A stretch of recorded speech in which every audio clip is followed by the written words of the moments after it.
Hey, I'm Sarah, and you're listening to She's Doing All Right. This is a place for advice, encouragement, and personal stories for women in all stages of life. Whether you're figuring out your career, dealing with mental health, or experiencing postpartum motherhood, this is a space for you to be recognized. There's so much to compare ourselves to, and it can be really hard navigating it all. So I'm here to remind you that while the goal is to be thriving, it's okay if we are just doing all right for now. Thanks for being here, and without further ado, let's get into it.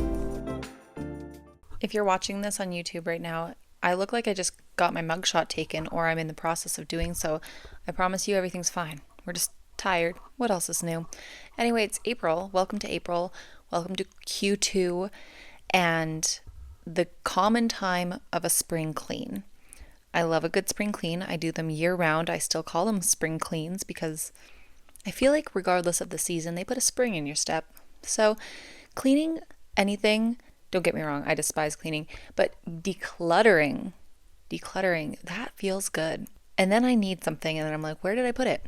Oh, I threw it away to Goodwill.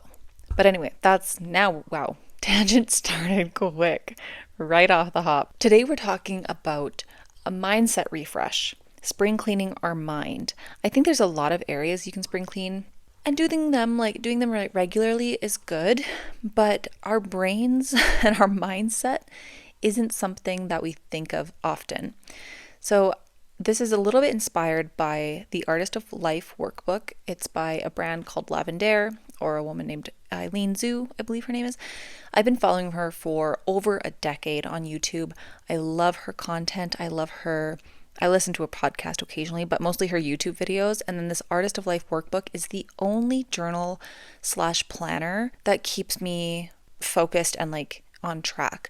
A couple nights ago, for my birthday, my friend had gifted me a 2-hour session to the new Nordic spa here in town. So I took my journals, I went over there, phone stayed in the locker, and it was such a lovely experience to get to sit in the pools, do the Nordic cycle.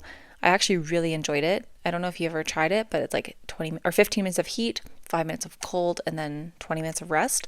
So I kind of loosely followed that. I really liked it, but mostly I loved the rest afterwards. Doing a cold plunge, or at least in my case, I stood in the pool and tried not to convince myself to leave. I felt so focused and so refreshed, and I really wish that I could do a cold plunge and then journal, or cold plunge and plan. I think that I would have so much success with that method, but that's not how that works. My slap to reality is children yelling for me and fighting, and that's okay. It's not forever. That's just the stage I'm in right now. I can't spring clean that part of my life, but I can spring clean other areas. I do find that spring is a really good time for regrowth. Obviously, it's the time that we plant seeds and we start working the soil and we start looking at the rain in a positive light, I think that we can use that as a metaphor for ourselves, our brains, our lifestyles and everything. And think about, what have we been planting? Winter is slowly going away. We are getting new seeds in. What are we planting in our minds that's going to carry us through, and we're going to harvest it at the end of the season, and then we get to sit with it as we go into winter again. I have a lot of things that I've always wanted to work on, but if you've listened to past episodes, we're working on managing our expectations and therefore setting a little bit of lower bars, more achievable things, so that we don't despise ourselves and hate ourselves and want to throw ourselves off a cliff for not achieving perfection. And I answered the question today. It said, who do you compare yourself to? And I said, a version of me that it does not exist. That was how I could honestly answer that question. I don't compare myself to other people. I compare myself to the version I expect of myself. So bring that all back into our planting and what we're spring cleaning right now. I am trying to set lower expectations. We're not going crazy with everything. We are going to focus on our mindset. That is the biggest focus this year. It's all about intention, and I want to be intentional with my time and yours actually. So I'll just get into this. Let's stop chattering. Let's carry on. So I think for a lot of us, myself definitely, I'll speak on my own experience. I've had a history, probably for the first 24, 25 years of my life, of being really stuck in this victim mentality. And it really was about perspective of my own life and just how I thought about myself. When you don't love yourself, when you don't appreciate your own self, and you don't have wonderful thoughts around, then it makes it really difficult for you to spread positivity or even spread goodness around the world. You are inherently good and worthy and valuable. So you're going to obviously impact people in a positive way. But when you don't believe that about yourself, you're not able to impact people intentionally. And that is kind of what I'm trying to get to here. So when it comes to our spring cleaning of our mindset, it helps to start by writing out what is in your mind. If it's like a little chamber, and hold on, back up. I'm going to go nerdy, and I'm going to tell you what I don't tell anyone. I've never said this out loud. You know the book Fourth Wing? If you've read it, it's a fantasy book, and one of the things that the main character, Violet, has to learn how to do is set up boundaries and barriers in her brain or in her mind, because people can get into her mind. They can do mind control, I think, or at least they can see and like understand what she's thinking about, so they can see her thoughts and everything. So one of those things that she has to practice is barriers, putting up barriers, and she has to consistently practice it. I have had to practice this in real life when it comes to news stories or spiraling thoughts, anxiety. I've been practicing putting up a door, just like zoop, throwing it up, and those thoughts can't come back in. I'm in my little sanctuary, and those things aren't allowed in. And I get the choice to drop the barrier of something that is okay, and I can let somebody else in.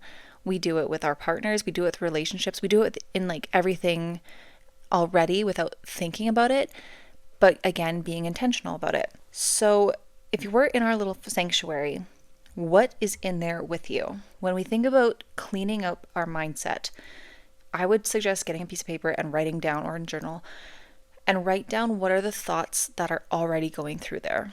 That way you can see clearly what you're telling yourself on a regular basis. I'm going to share mine. These are a little bit vulnerable, but I mean, I feel like I'm a pretty open book, so it's not like I've never said any of this before.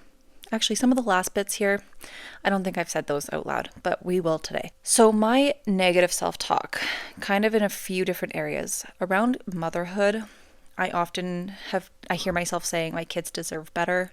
I am just so mean. I wasn't meant to be a mom.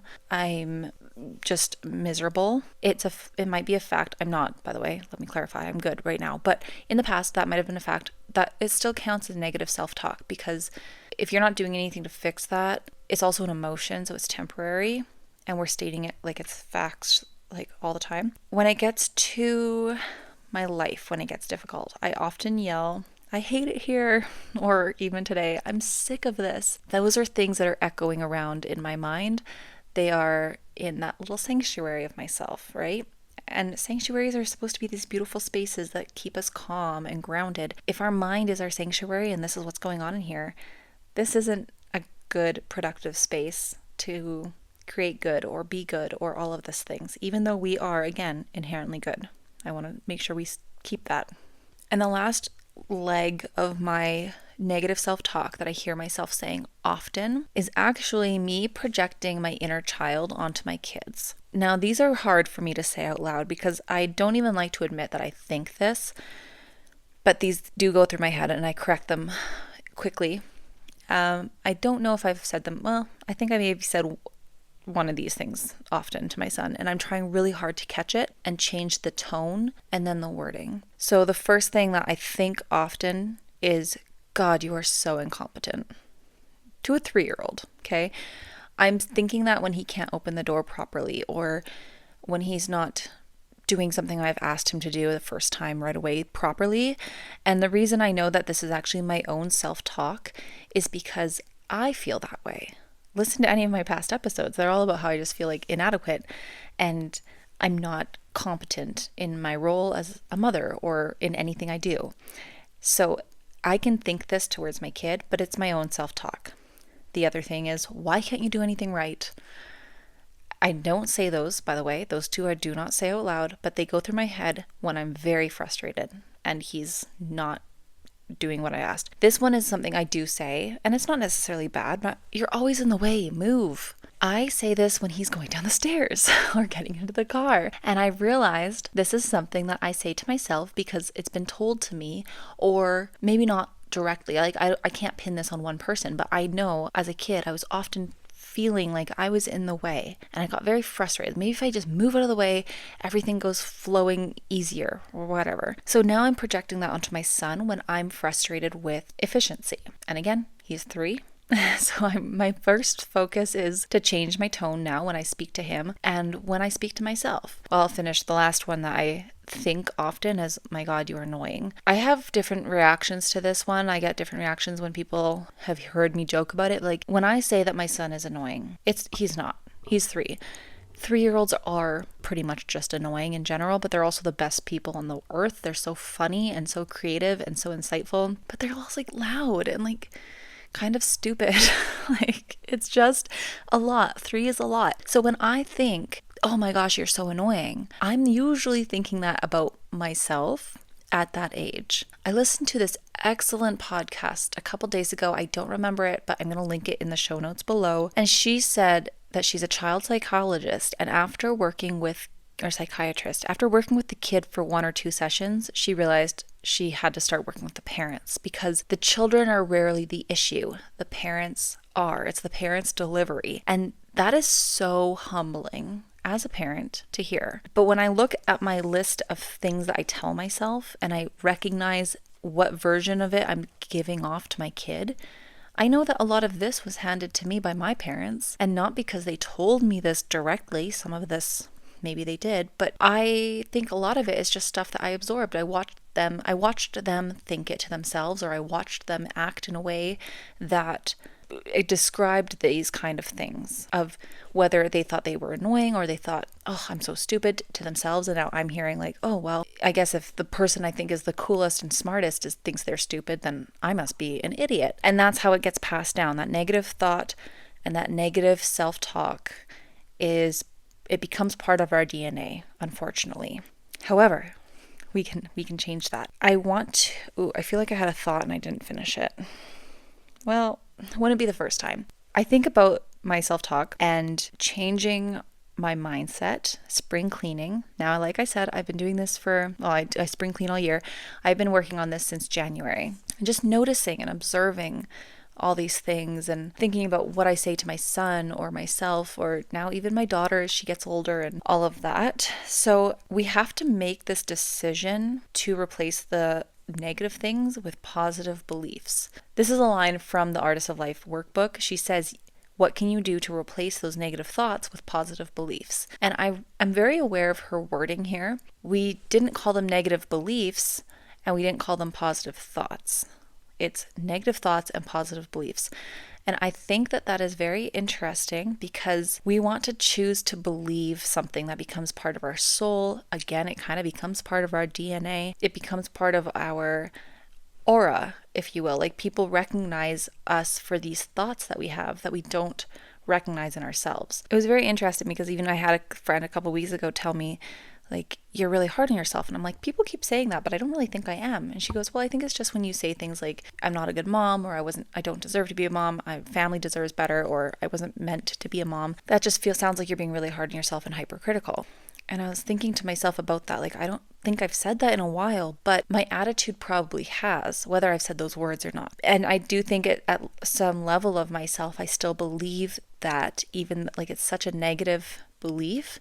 But if I can take those beliefs and bring them back up to just a thought and then switch it to a positive thought and then therefore into a positive belief as I keep on working on it, I think that's possible. I think that little decisions every single day of correcting our thoughts, or the way that I choose to speak to my son, whether it's instead of saying, you're in the way, move, and I say, honey, you're in my way, can you move please?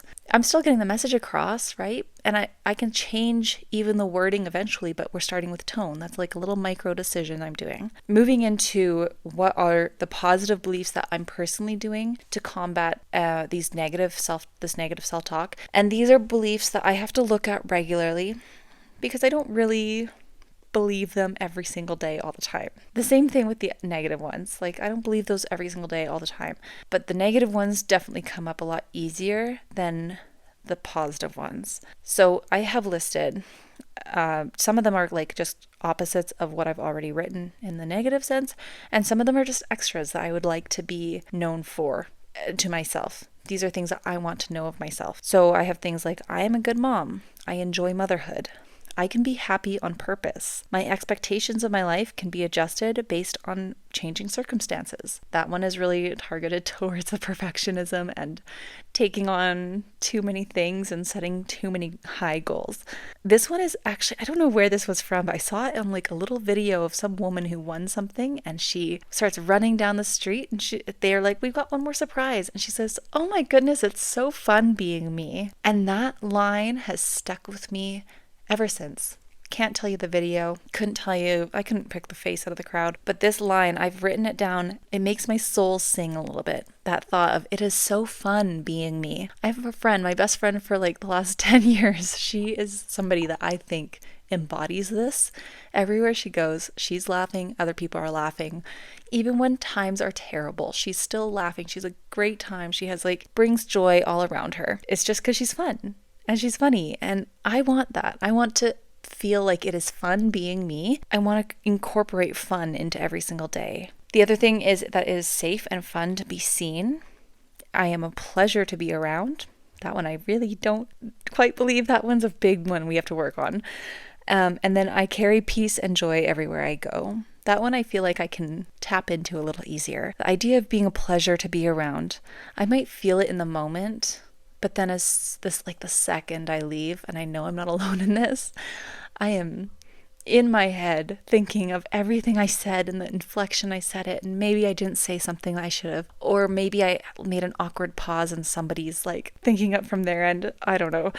I really do wonder though, often, of like, will there ever be an event that I go to or a conversation that I have with somebody that where I will not think about it afterwards in like a critical sense? I look forward to that day. This is the way that I'm refreshing my mindset right now, going into the spring, going into the next April, May, June. I really do like this metaphor of planting seeds, moving the soil, and even like if you think of the pulling up the soil and tilling and harrowing and all of this stuff, you need to scoop it up. Sometimes you're going to find rocks, or sometimes you're going to find some really tough, like muddy clay areas. In our brains, I think that is, or our minds, I think it's important that we do flip the soil, look what's underneath, what has taken root, and where is the root of these weeds, these negative self-talk weeds. We need to figure out the bottom of it.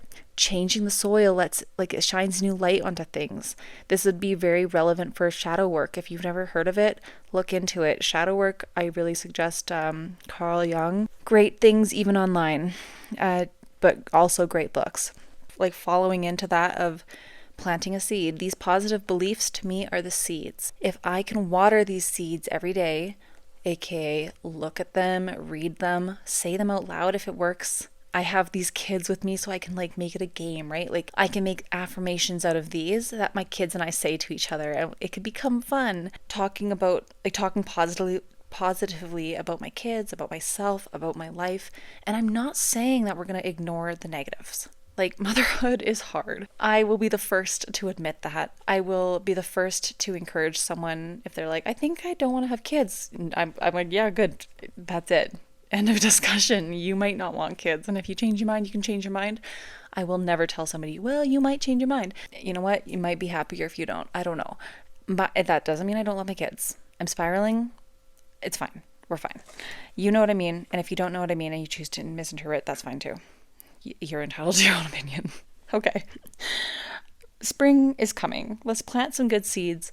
Let's refresh our mindsets. Other areas that I think that are Other areas that I think are beneficial to refresh and spring clean would be your passwords. Go through your phone and look at all the passwords that your phone has ever saved. You will be appalled. I had over 290 of websites I've never even recognized. It's all linked into your Apple ID. So go declutter that. That's a good one. I think I have like 58 now, and I know why I need them. Actually, that still sounds like a lot, but anyway, I went through all of that. The other thing is your iCloud storage. Girl, what's up there? Why do you have so many duplicates? Or in my case, why do I have so many videos that are 1 second long? Well, it's because my kids get my phone and then they just like tap the button. But I go delete them. Why are we holding? This is taking up valuable space. I don't want to buy more iCloud storage to pay that every single month when most of my photos are just duplicates or videos I don't need. So go edit that, go declutter that. What's another good spot to declutter? Like everyone does closets, your fridge. That's a good one. Freezer. Ooh, now's a good time to do a no buy month for food and just eat through what you've got. That's like a really good form of spring cleaning. Bookshelves. Go through that. I started reading a new series, or a series that I got years ago. I was obsessed with it and I'm reading through it and I'm like, ooh, this is like super questionable. And I think I skimmed it a lot last time. I don't love it. There's some like pretty creepy pieces about it and it's not my vibe. So I think I'm going to put that into like a little bookstore, like one of those little free libraries. The last one I'm going to say is your tea cupboard. I'm saying that more for myself. I have so many teas. I need to like condense those and maybe give some away to friends. I would love to know what your thoughts are on spring cleaning and your favorite place to spring clean, whether it's a closet or if it's something I didn't mention. Leave them in the comments if you're watching this on YouTube. If you are listening, head over to Instagram at She's Doing All Right and then find the post that'll be relevant to this or my latest post. I'm sure I'm going to know what you're talking about. Leave it in the comments there.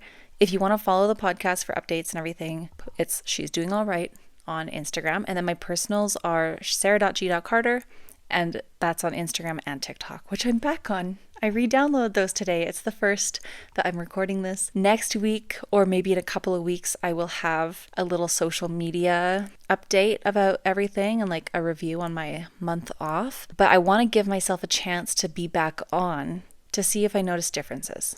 I feel like I took a month off. Like, truth be told, not a lot changed. There was things that did change, and I'll talk about those. But life carried on. Nothing dramatic happened. So I'm going to be doing all of that in a couple of weeks once I have more of a presence back and just I'll be able to add more depth and, I was going to say girth to the episode. Gross. I don't like it, but we're going to roll with it because I don't need to continue this outro. Thank you so much for listening.